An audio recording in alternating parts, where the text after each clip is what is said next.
ఈరోజు దేశవ్యాప్తంగా ప్రతి స్టేట్లో ప్రతి రాష్ట్రంలో కూడా ఉగ్రవాదానికి వ్యతిరేకంగా పహల్గాంలో ఉగ్రవాదానికి బలైపోయిన వాళ్ళందరికీ నివాళులు అర్పించడానికి ఏఐసిసి ఆదేశాల మేరకు ప్రతి రాష్ట్రంలో ఈరోజు క్యాండిల్ ర్యాలీలు ఆర్గనైజ్ చేయడం జరిగింది. మన రాష్ట్రంలో కూడా ఆంధ్ర రాష్ట్రంలో కూడా ఈరోజు ప్రతి జిల్లాకు సంబంధించిన డిసిసి సిటీ ప్రెసిడెంట్స్తో సహా సీనియర్ ఎలాగో ఉన్నారు. మేమందరము కూడా చనిపోయిన వాళ్ళందరికీ మనస్ఫూర్తిగా కాంగ్రెస్ పార్టీ తరఫున నివాళులు అర్పిస్తున్నాం. మరి ముఖ్యంగా ఆంధ్ర రాష్ట్రానికి సంబంధించి ఇద్దరు ఆ కాల్పుల్లో ఉగ్రవాదానికి బలైపోయారు. వారిలో ఒకరిని విశాఖపట్నంలో నిన్న నేను చూడడం జరిగింది, ఆ కుటుంబాన్ని పరామర్శించడం జరిగింది.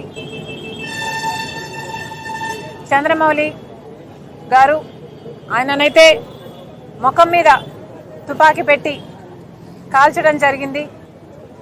ఆయన భార్యని కలిస్తే మేమేం పాపం చేశామమ్మా, మాకెందుకు ఇలా జరిగింది అని చాలా బాధపడింది. తనొక్కటే కాదు, చనిపోయిన వాళ్ళందరి కుటుంబాలు కూడా సైట్ సీయింగ్ కోసం అని వెళ్ళిన వాళ్ళు, లేకపోతే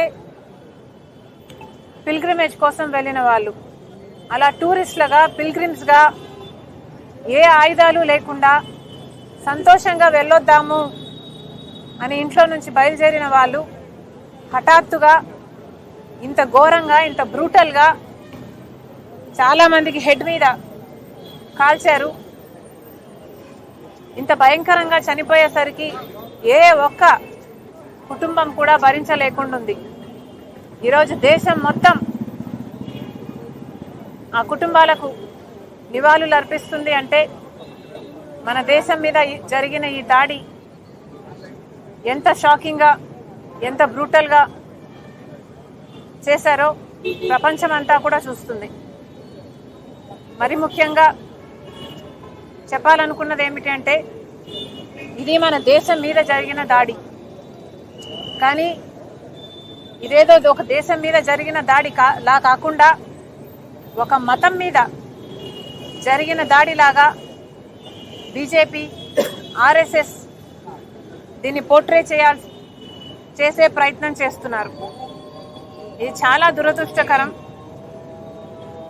చనిపోయిన వారిలో చాలా మటుకు హిందువులు ఉన్నా కూడా గుర్తు పెట్టుకోవాలి, ఒక ముస్లిం కూడా ఉన్నాడు. ఆ చనిపోతున్న హిందువులను కాపాడే క్రమంలో ఆ ముస్లింని కాల్చడం జరిగింది. ఇది ఒక మతం మీద జరిగిన దాడి కాదు, ఇది భారతదేశం మీద జరిగిన దాడి.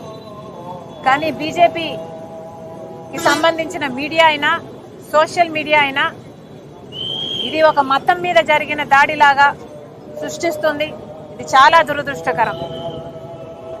మళ్ళీ కాంగ్రెస్ పార్టీ అష్యూరెన్స్ ఇస్తుంది, ఉగ్రవాదం మీద పోరు జరగాల్సిందే. భారతదేశం ఉగ్రవాదం తొక్కడానికి ఎంత స్ట్రిక్ట్గా అనుసరించాలనో అంత స్ట్రిక్ట్గా చేయాల్సిన అవసరం ఉంది. ఇది మళ్ళీ జరగడానికి వీల్లేదు. Thank you.